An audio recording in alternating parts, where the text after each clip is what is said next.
இந்த ஒரு அஃபர்மேஷனை 21 டேஸ் நீங்கள் ரிப்பீட் பண்ணிங்கன்னா உங்களால் மணியை மேனிஃபெஸ்ட் பண்ண முடியும். அது என்ன அஃபர்மேஷன்?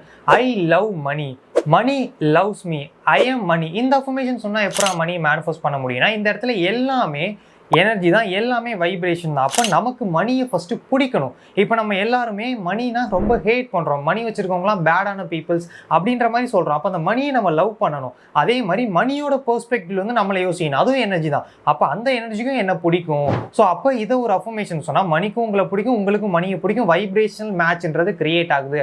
அண்ட் நீங்கள் எல்லாருமே கனெக்டட். அதை புரிஞ்சுக்கிறதுக்காண்டி நீங்களும் மணியும் கனெக்டட். அப்போ ஐ எம் மணி அப்படின்னு நீங்கள் சொல்லும்போது இந்த இடத்துல நீங்களும் பணமும் வேற வேற கிடையாது. நீங்க ரெண்டு பேரும் ஒன்று அப்படின்னு உங்களோட மைண்ட்ல ப்ரோக்ராம் பண்றீங்க.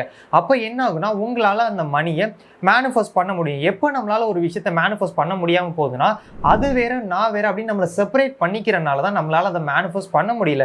இந்த இடத்துல ஐ எம் மணினா நீங்களும் மணியும் வேற வேற கிடையாது, கனெக்டட். அப்போ உங்களால் இந்த மணியை மேனிஃபெஸ்ட் பண்ண முடியுன்ற மாதிரி உங்களோட மைண்டை ப்ரோக்ராம் பண்றீங்க. இது எல்லாமே மைண்ட் ப்ரோக்ராம் தான். ஒன் டே ஆஃபர் நம்மளோட சேனல்ல இருக்கக்கூடிய 15 கோர்ஸுமே இப்போ வெறும் 99 தான். இந்த ஆஃபர் 24 ஹவர்ஸ் தான்.